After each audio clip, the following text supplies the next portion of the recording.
Bonjour à tous, ou rebonjour, que le nom du Seigneur soit béni. Nous allons continuer à considérer un instant cette expression « s'approcher de Dieu ». Et nous avons vu beaucoup de choses jusqu'à maintenant sur le fait de s'approcher de Dieu, sur le cœur que nous devions avoir, le cœur que nous devions y mettre. Mais je pense qu'il y a une chose qu'on a oublié de considérer. Je pense que lorsque, dans la parole de Dieu, il est question de s'approcher de Dieu, la première des choses qui était en pensée, c'était l'adoration. On s'approchait de Dieu pour l'adorer.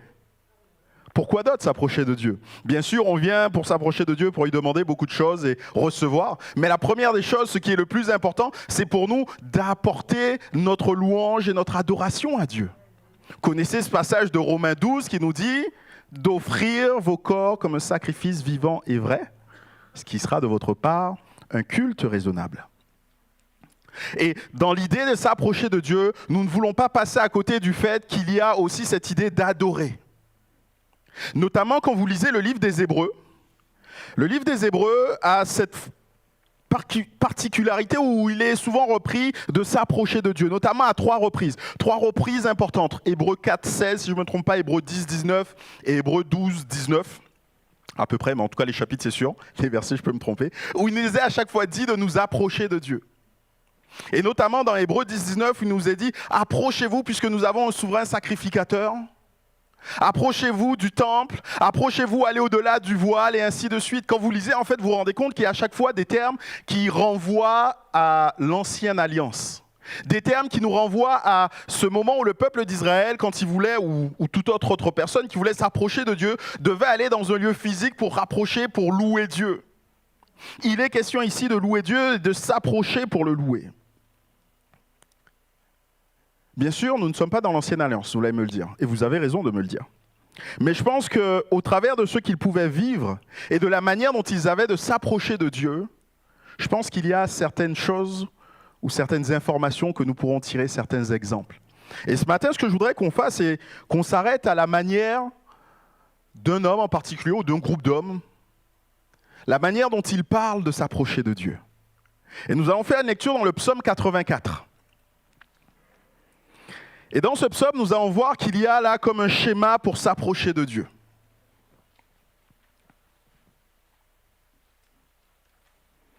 Psaume 84, et nous lirons tout le psaume en entier. Donc nous lisons à partir du verset 1er. Si vous avez trouvé, psaume 84, je lis avec vous. « Au chef des chantres, sur la guitite », c'était un instrument de musique, des fils de Corée, psaume.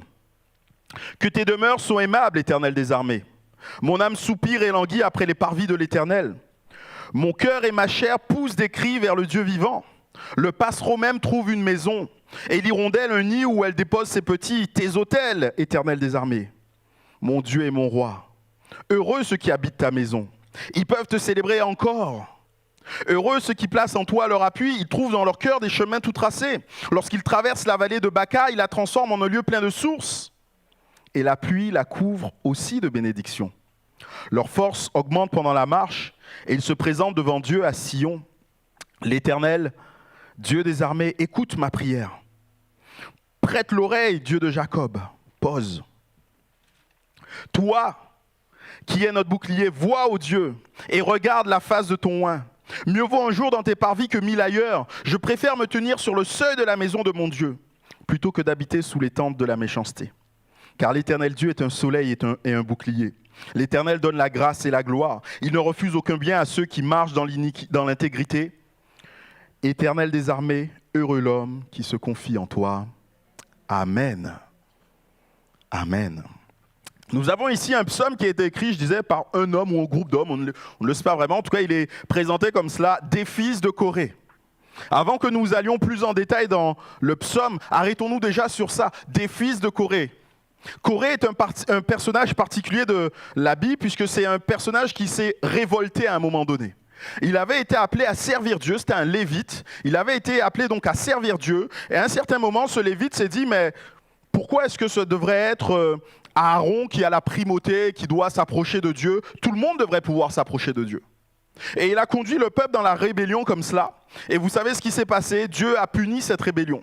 Dieu a puni cette rébellion de telle manière que la terre s'est ouverte et a englouti tous ceux qui étaient de cette conspiration, de cette rébellion dont faisait partie Corée. Et il nous a dit aussi toute sa famille. Mais quand on lit les textes, on se rend compte que quelque temps plus tard vont réapparaître d'autres personnes qui s'appellent des fils de Corée. J'aimerais à croire qu'ils n'ont pas tous été détruits, qu'il y a certaines personnes qui ne faisaient pas partie de cette rébellion, qui sont restées là, mais quelque part, je pense qu'il y avait comme un opprobre qui avait été jeté sur eux. Ils faisaient partie de la famille de celui qui s'était rebellé contre Dieu. Et il y avait peut-être comme cette tache-là indélébile qui restait sur la famille. Jusqu'à ce que David, lorsqu'il a décidé d'instaurer le service du temple, leur donne un rôle officiel encore une fois. Et vous le lirez dans 2 Chroniques 16, si je ne me trompe pas. Il nous a dit qu'ils étaient là à la charge du chant, ils étaient là pour emmener le peuple dans la louange, en chantant des louanges, mais ils étaient aussi là comme gardiens des portes. Et j'imagine que pour eux, ça devait être comme une réhabilitation. Oui, notre ancêtre était celui qui s'est rebellé contre Dieu, mais nous pouvons continuer à servir Dieu. Je ne sais pas s'ils avaient continué entre-temps, je pense que oui, mais bon, la Bible ne le dit pas, je ne veux pas aller jusque-là. Mais en tout cas, là, j'y vois là comme une sorte de réhabilitation pour eux. Et dans cette réhabilitation, ils vont décrire tout l'amour qu'ils ont pour Dieu. Ils commencent ce psaume « Que tes demeures sont aimables, Éternel des armées.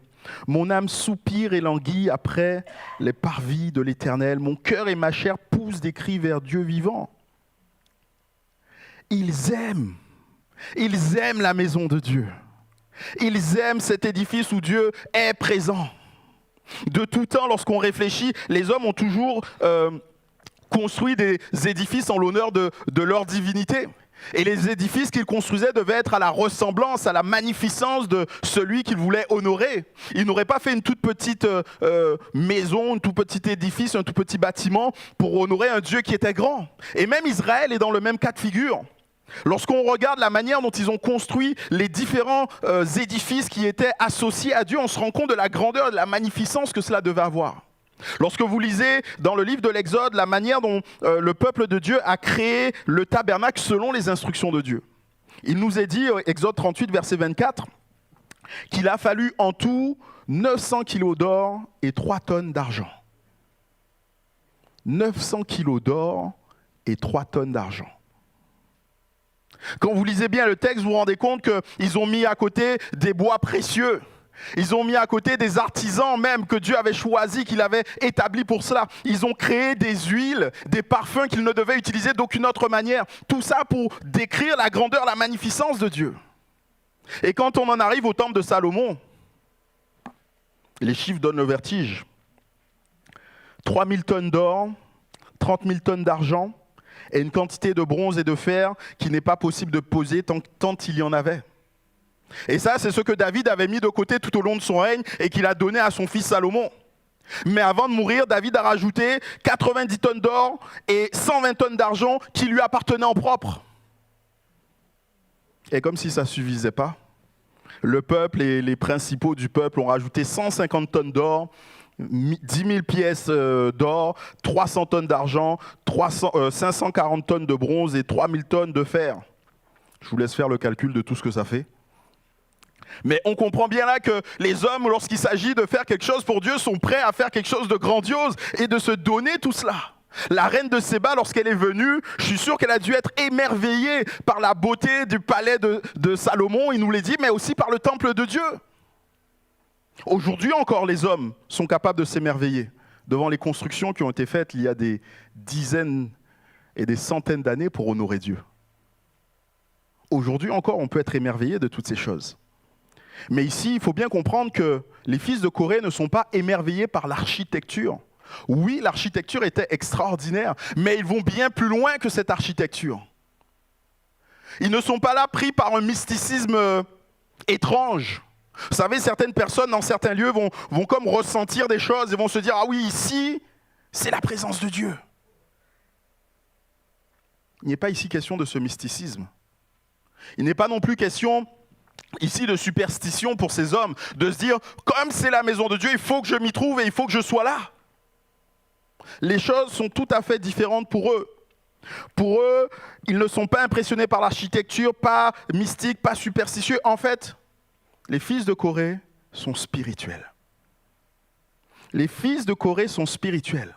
Parce que devant cet édifice, ils ne voient pas simplement cet édifice, mais ils voient celui qui habite dans l'édifice.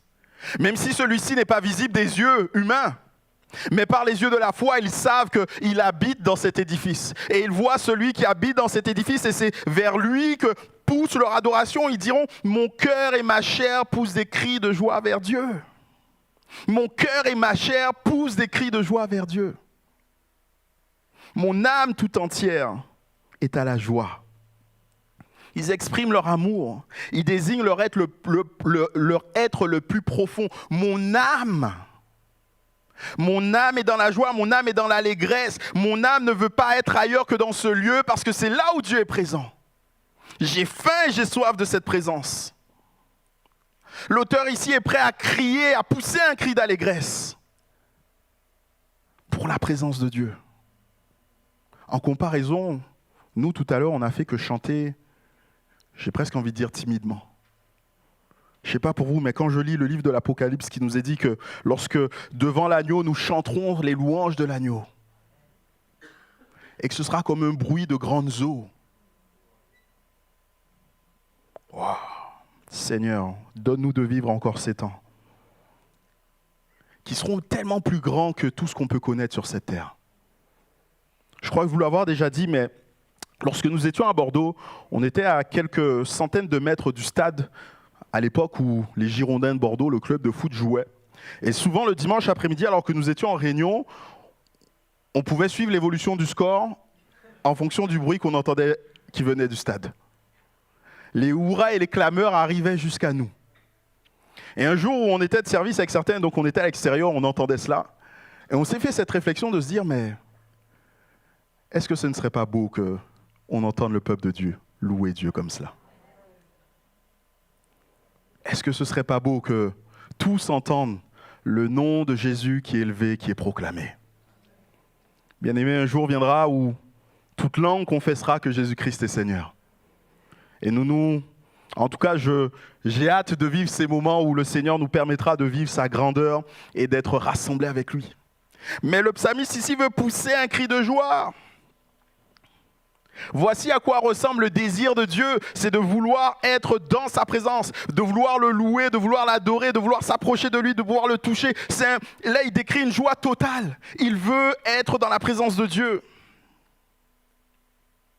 Mais est-ce ce que nous ressentons à propos de l'Église? Est-ce que c'est ce que nous ressentons à propos de ces rassemblements que nous pouvons avoir? Je me suis posé la question, à quoi ressembleraient nos cultes du dimanche matin si, comme les fils de Corée, on avait ce désir ardent de la présence de Dieu? À quoi ressembleraient nos cultes du dimanche matin? Si, comme le psalmiste, nous aspirons à la présence de Dieu, je pense qu'il y a une chose avec laquelle on ne pourra pas se tromper. C'est que nos cultes seraient un culte qui est agréable à Dieu. Parce que, bien aimé, je le redis, ou plutôt, on va peut-être le lire même ensemble, ou je vais vous le relire, mais la Bible nous dit que le culte n'est pas à destination des chrétiens. Le but du culte, ce n'est pas de nous faire du bien. Le but du culte, ce n'est pas de se dire « j'aimais les chants, j'aimais les passages qui ont été lus, je me suis fait du bien, je ». Non.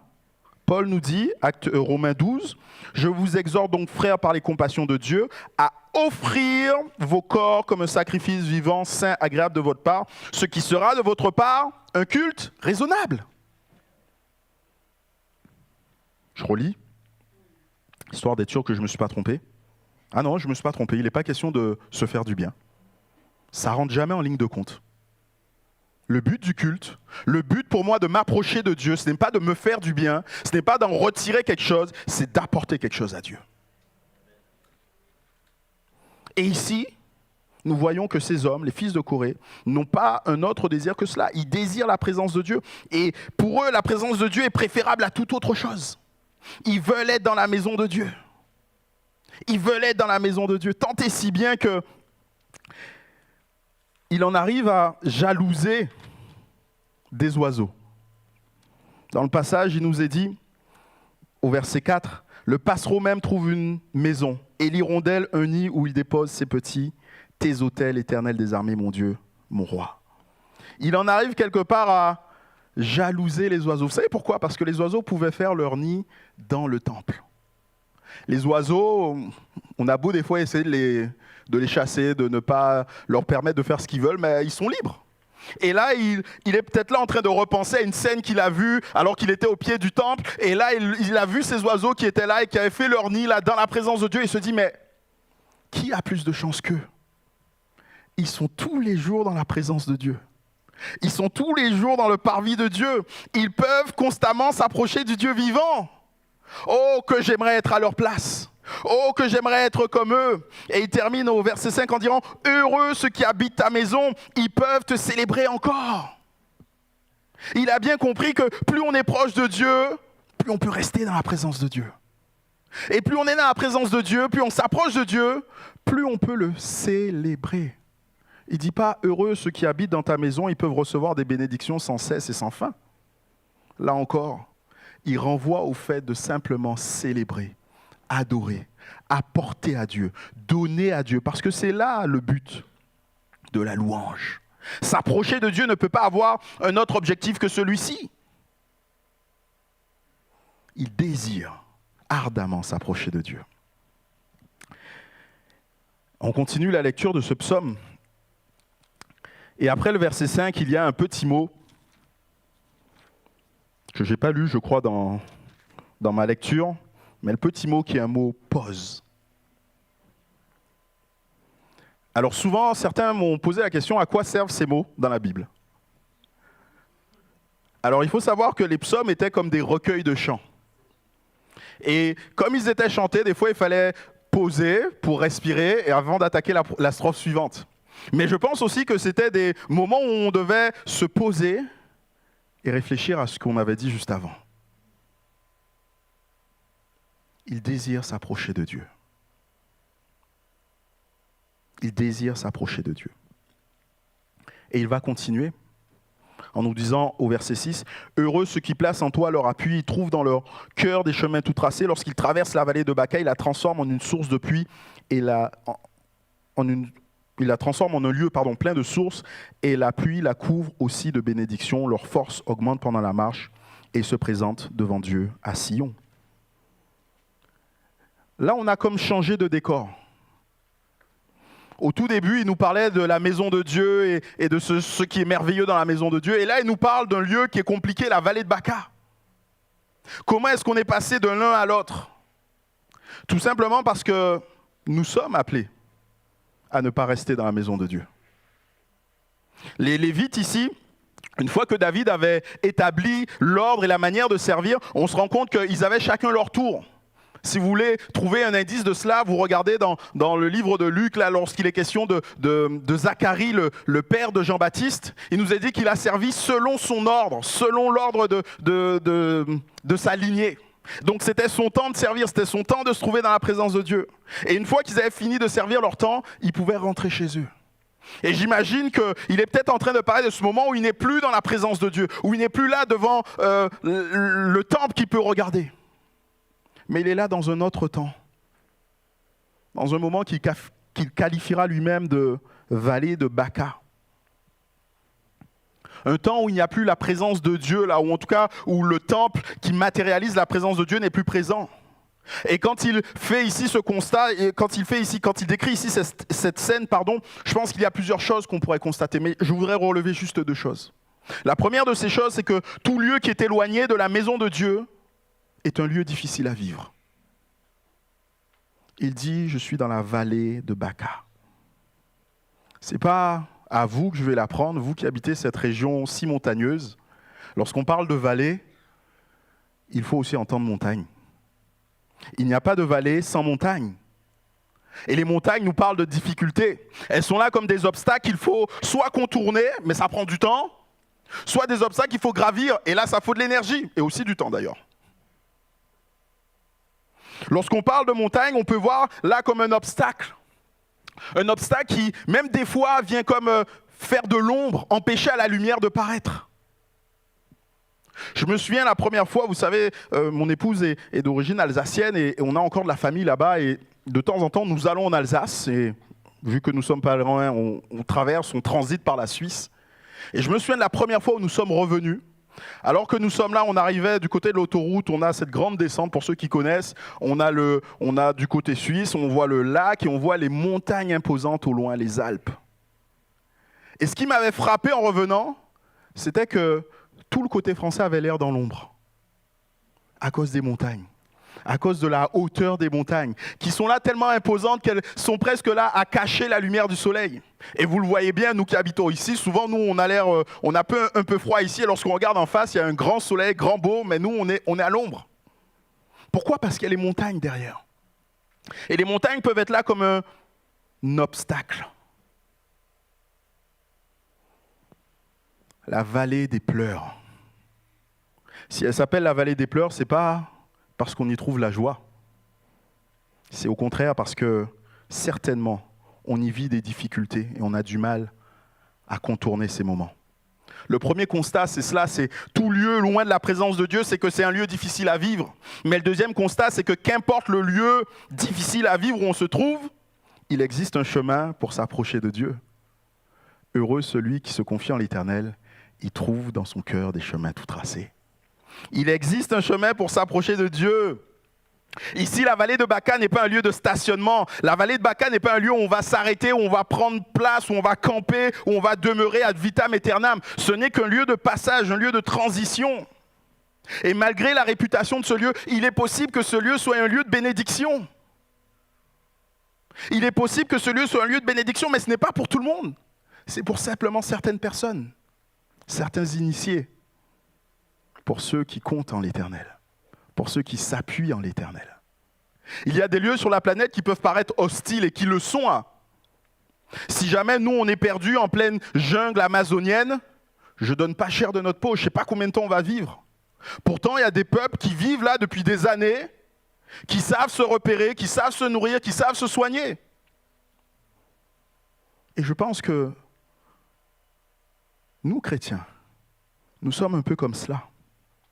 Parce que nous nous appuyons sur Dieu, parce que nous comptons en Dieu, nous pouvons vivre des grâces et des bénédictions. Là où, a priori, il n'y avait que du malheur et des pleurs. Comme pour l'auteur de ce psaume, même si on aime la maison de Dieu, il arrive qu'on se retrouve loin d'elle, loin du lieu où Dieu manifeste sa présence. Ici, dans ce rassemblement, nous aimons à nous trouver, à nous tenir. Merci Seigneur, gloire lui soit rendue. Nous pouvons nous rassembler. Mais quand on compte bien, on passe 2 heures dans ce lieu, le dimanche matin. Pour les plus assidus, 1 heure le mardi, 1 heure le jeudi, ça fait 4 heures dans la semaine. Une semaine à 168 heures. Ça fait une grosse différence. Les 164 heures qui restent sont et peuvent être pour nous comme une vallée de Baca. Et beaucoup me disent, mais c'est dur d'être en communion avec Dieu, alors qu'on est dans cette vallée de Baca, c'est dur d'être en communion avec Dieu pendant ces 164 heures, de prier, de lire la Bible, de s'approcher de Dieu. Alors que lorsque je suis ici, on a l'impression que tout va tout seul. J'ai envie de louer Dieu, j'ai envie de prier, j'ai envie de lire la parole de Dieu. Bien-aimés, sachez que tous les croyants ont toujours été comme cela. Dans un autre psaume, les fils d'Asaph, au psaume 42, nous disent « Je me rappelle avec effusion de cœur quand je marchais entouré de la foule et que je m'avançais à la tête vers la maison de Dieu, au milieu des cris de joie et d'action de grâce d'une multitude en fête. » Et rajoutera plus loin « Mon âme bénit l'Éternel. » Parce qu'il avait ce temps difficile. Bien sûr, quand il se souvenait, quand il était dans la maison de Dieu, tout allait tout seul. Mais quand il en était un peu éloigné, il est obligé de redire à son âme « Bénis l'Éternel ». Bénis l'Éternel. Cherche à t'approcher de l'Éternel. Cherche à vouloir connaître encore plus de Dieu. Tu as un effort à faire. Parce que dur ne veut pas dire impossible. Ce n'est pas parce qu'on vit dans un temps difficile que c'est forcément cela qui va définir ce que nous sommes. Heureux ceux qui placent en toi leur appui, ils trouvent dans leur cœur des chemins tout tracés. Dans le cœur de ceux qui s'appuient sur Dieu, dans le cœur de ceux qui comptent sur Dieu, il y a un chemin qui conduit vers Dieu, il y a un chemin qui conduit vers sa montagne. Ils ne connaissent pas ce chemin, mais ce chemin, il est là, il est tracé. Le fait que ce chemin soit tracé ne veut pas dire que tout est facile. Mais quelle joie de savoir que le chemin est tracé, qu'on ne se perd pas. Que d'autres sont passés avant nous et qu'on a comme cette assurance qu'on arrivera de l'autre côté. Le chemin est tracé et on peut cheminer sur ce chemin. Il existe un chemin tout tracé.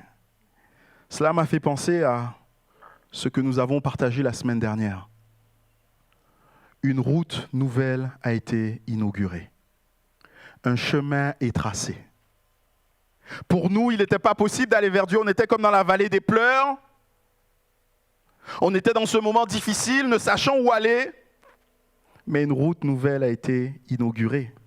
Ainsi donc, frères, nous avons au moyen du sang de Jésus une libre entrée dans le sanctuaire par la route nouvelle et vivante qu'il a inaugurée pour nous au travers du voile, c'est-à-dire de sa chair. Hébreux 10, 19 et 20. Une route nouvelle a été inaugurée. Oui, ceux qui s'attachent à Dieu trouvent dans leur cœur un chemin tout tracé. Ce n'est pas un chemin qu'eux-mêmes décident de tracer. Ce n'est pas un chemin qu'eux-mêmes découvrent. C'est un chemin qui a été inauguré pour nous par Jésus-Christ. Et ce chemin nous conduit à Dieu.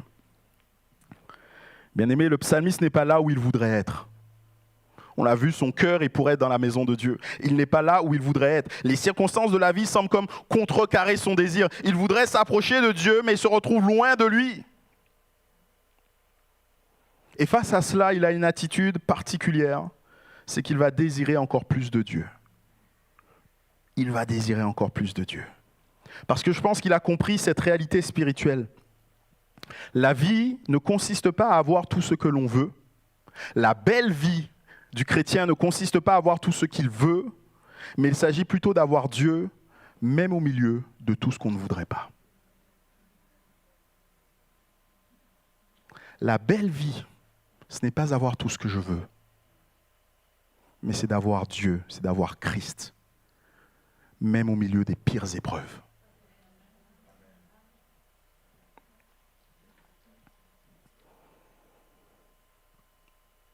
Maintenant que c'est dit, qu'en est-il pour chacun d'entre nous?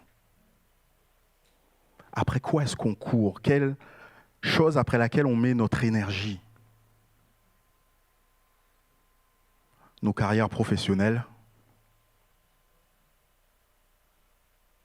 le sport, les achats, je ne sais plus ce que j'ai marqué, du succès dans les affaires, passer du temps en famille, lire un bon livre. Rien de tout cela n'est mauvais, bien-aimé. Mais jamais aucune de ces choses ne saura transformer notre vie comme la présence de Dieu. Jamais aucune de ces choses ne saura nous faire le bien spirituel dont nous avons besoin comme la présence de Dieu. Ce dont nous avons besoin, c'est de plus de Dieu. Ce que j'ai besoin, c'est dans la situation où je suis, plus de Dieu.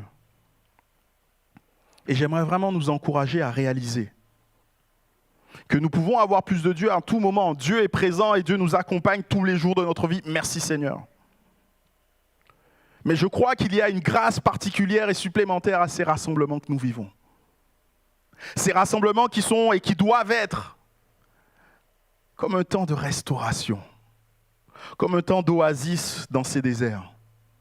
Nous devons trouver le chemin qui conduit jusqu'à la maison de Dieu, non pas simplement en venant comme on viendrait dans un lieu physique, mais nous devons nous rappeler de l'exemple des fils de Corée, qui alors qu'ils sont devant un bâtiment physique, voient spirituellement ce qui s'y passe et sont conscients de la présence de Dieu. Le psalmiste recherchait ardemment la présence de Dieu parce qu'être en la présence de Dieu satisfait et fortifie plus que tout. Et c'est là où nous en arrivons à cette dernière partie. Il dit « Tu es notre bouclier ». Vois, ô Dieu, et regarde la face de ton oint. Mieux vaut un jour dans tes parvis que 1000 ailleurs. Je préfère me tenir sur le seuil de la maison de mon Dieu plutôt que d'habiter sous les tentes de la méchanceté.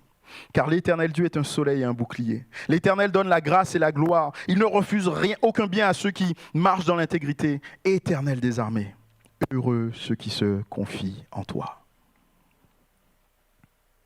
Il avait rêvé, il avait pensé arriver à la présence de Dieu, arriver dans le temple. Et là, il s'y trouve enfin. Certains, après avoir attendu certaines choses, avoir réfléchi à certaines choses, avoir désiré ardemment certaines choses, une fois qu'elles les ont, sont un peu déçus. Parce que vous savez, on s'est fait tellement de films, on s'est dit quand j'aurai ça, je ferai ci, quand j'aurai ça, je serai comme ça, quand. Mais la réalité nous montre que les choses ne changent pas forcément. Et on peut être comme déçu de notre attente. Mais ici, le psalmiste n'est pas du tout déçu. Il arrive enfin dans la présence de Dieu, il est là enfin pour servir Dieu et il n'est pas déçu. Dans le parvis du temple de Dieu, il s'écrit « Un jour ici vaut mieux que 1000 jours ailleurs ». Un jour ici vaut mieux que 1000 jours ailleurs. Mieux vaut passer un jour dans la présence de Dieu que passer 1000 jours ailleurs. Alors on dit tous Amen, parce que c'est la parole de Dieu. Mais je me suis dit, Christophe, un jour dans la maison de Dieu vaut-il mieux que 1000 jours en vacances en Guadeloupe?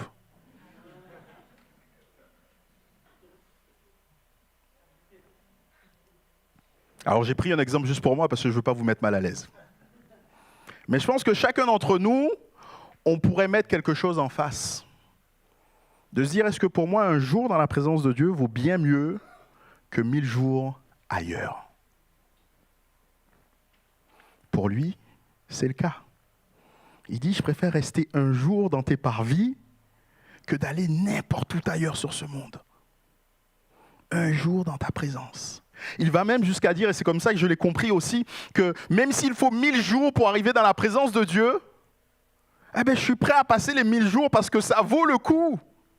Je suis prêt à endurer le temps de 1000 jours de trajet, 1000 jours de difficultés, 1000 jours d'efforts, parce que ça vaut le coup. Est-ce que vous êtes prêt à faire les efforts pour entrer dans la présence de Dieu?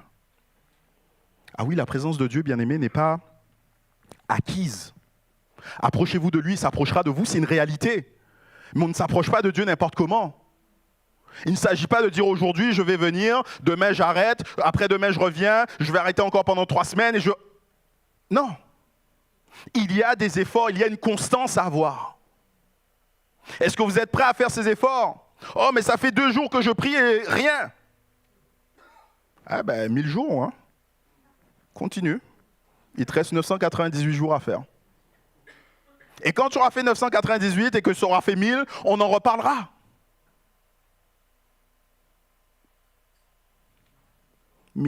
Un jour dans ta présence vaut mieux que 1000 ailleurs. Même si c'est dur, je veux m'accrocher. Et je veux continuer à rentrer dans ta présence. Il dit, je préfère habiter dans les parvis de l'Éternel plutôt que d'habiter sous les tentes des méchants.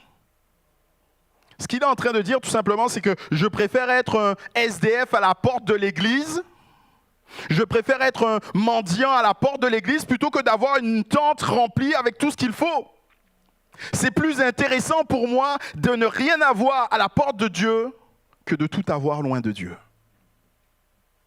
Voilà le cœur du psalmiste. Et pourquoi il est capable de dire ça? Tout simplement, il le dira, car l'Éternel Dieu est un soleil et un bouclier. L'Éternel donne la grâce et la gloire. Il ne refuse aucun bien à ceux qui marchent dans l'intégrité. Et notez bien que c'est lorsqu'on arrive tout à la fin du psaume qu'il est capable de nous dire ce que Dieu donne. Pendant tout le reste du psaume, il nous a dit ce que nous devons donner. Il a parlé de son cœur, de son envie. Et là, simplement, il est capable de nous dire, mais voilà ce que Dieu donne. Et je pense que quand il fait la liste, il n'est pas exhaustif. Mais ce n'est pas là l'important pour lui. L'important n'est pas tout tant ce qu'il peut recevoir de Dieu. Même si ce qu'il décrit est excellent. Tu es un soleil. Vous savez ce qu'est le soleil pour nous? Si on enlève le soleil, il n'y a plus de vie sur Terre. Il n'y a plus de vie. Et même le soleil est au centre de la vie, j'ai envie de dire, de la terre. Le soleil est là et la terre tourne autour. Et quelque part, c'est ça que Dieu veut pour nos vies. Il veut être au centre de nos vies et veut briller de ses rayons sur nous. Tu es un bouclier. Et je vous renverrai au psaume 121 qu'on a déjà étudié où je disais, Dieu est un protecteur, pas un empêcheur. Ça veut dire qu'il ne va pas empêcher certaines choses d'arriver, mais il va nous protéger dans ce que nous connaissons. Et nous le voyons dans le psaume 121. Il dit là, je serai avec toi, je te protégerai du soleil pour qu'il ne te tape pas, de la lune pour qu'elle n'influence pas sur toi. Dieu est celui qui nous protège. Il donne la gloire et la grâce. Excellent. Qu'est-ce que la gloire et la grâce? Moi, je veux me souvenir que Dieu a dit que son nom est glorieux. Je pense que lorsqu'il reprend ces termes, il donne la gloire et la grâce. J'ai l'impression que le psalmiste est en train de dire tout simplement, Dieu se donne lui-même à nous. Il se révèle à nous. On le découvre, on l'apprécie. Et enfin, il finit, Dieu ne refuse aucun bien à ceux qui marchent dans la droiture. Dieu ne refuse aucun bien à ceux qui marchent dans la droiture. Toute chose concourt au bien de ceux qui aiment Dieu. Mais quand on dit ça, bien-aimé, il n'est pas ici question de choses matérielles. Seigneur, comme je me suis approché de toi, tu vas faire que je gagne à l'euro million. Ça ne marche pas. Toute chose concourt au bien spirituel de ceux qui s'approchent. Parce que nous sommes bénis, et c'est le Paul aux Éphésiens qui nous dit, de toutes sortes de bénédictions dans les lieux célestes. De toutes sortes de bénédictions dans les lieux célestes. J'ai l'impression, et pas l'impression, je sais, qu'il y a des bénédictions qui dépassent notre entendement dans les lieux célestes. Et c'est celle-ci que Dieu veut nous donner. Et c'est après celle-ci que nous devons aspirer. Pas simplement après ces bénédictions matérielles. Lorsque nous lisons la parole de Dieu, et même quand vous lisez les épîtres de Paul, Paul souvent à des moments, il parle de sa prière. Notez le nombre de fois où Paul parle de choses matérielles. Quand Paul prie, il prie pour des réalités spirituelles. Quand Paul demande quelque chose à Dieu, il veut une réalité spirituelle. Toute chose concourt au bien spirituel. Dieu ne refuse aucun bien spirituel à ceux qui s'approchent de lui. Et le psalmiste conclura tout simplement, comme pour englober tout ce qu'il a dit, « Heureux celui qui se confie en toi. » Heureux celui qui se confie en toi. Je voudrais terminer en lisant un passage que nous trouvons dans Hébreux, au chapitre 12, si vous voulez bien prendre vos Bibles.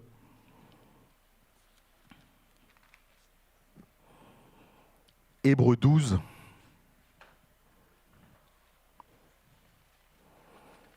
Et nous lisons à partir du verset 18. C'est l'un des passages dont je vous parlais en introduction, où je disais qu'il nous est dit de nous approcher de Dieu. Et voilà ce qui nous est dit dans ce passage, Hébreux 12, 18. « Vous ne vous êtes pas approchés d'une montagne qu'on pouvait toucher et qui était embrasée par le feu, ni de la nuée, ni des ténèbres, ni de la tempête, ni du retentissement de la trompette, ni du bruit des paroles telles que ceux qui l'entendirent demandèrent qu'il ne leur soit point adressé un de plus. » Ici, l'auteur nous fait référence à ce moment où le peuple de Dieu s'est approché après être sorti du pays d'Égypte, s'est approché de la montagne de Dieu et Dieu s'est révélé. Dans le tonnerre, dans la fumée, dans les éclairs, tout ça, vous pourrez lire ce passage. Et Dieu se révèle à ce pieu. Et nous dit, vous ne vous êtes pas approchés de cela. Mais verset 22, vous vous êtes approchés de la montagne de Sion, de la cité du Dieu vivant, la Jérusalem céleste, des myriades qui forment le cœur des anges, de l'assemblée des premiers-nés inscrits dans les cieux, du juge qui est le Dieu de tous, des esprits, des justes parvenus à la perfection, de Jésus qui est le médiateur de la nouvelle alliance et du sang de l'aspersion qui parle mieux que celui d'Abel. Nous nous sommes approchés de Jésus et non pas d'une montagne. Nous nous sommes approchés de Jésus et non pas d'un bâtiment. Bien-aimés, la Bible nous dit que ce que nous trouvons dans l'Ancien Testament est l'ombre des choses à venir. Et là, nous en voyons la démonstration. Il y avait peut-être des choses qui paraissaient grandioses dans l'Ancien Testament, mais qui sont tellement plus grandes dans le Nouveau.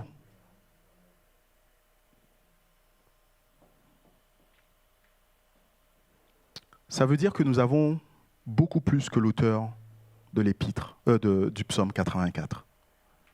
Oh oui, il avait un temple, un beau temple, duquel il pouvait s'approcher. Mais nous, on a bien plus, on a Jésus-Christ. Nous, on a bien plus, on a le Sauveur du monde.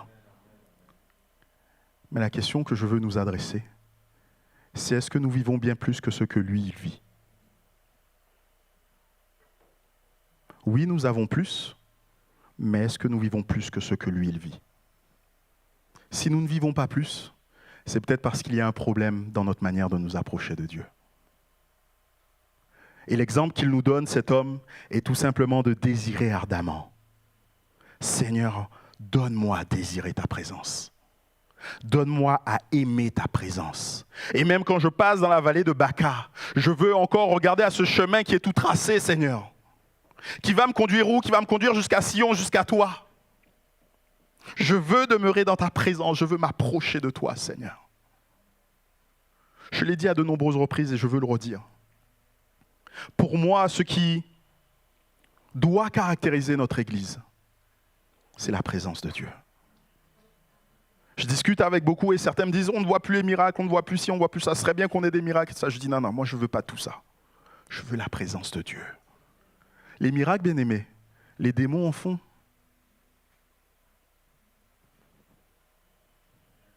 Les miracles, bien aimés, ne sauvent pas.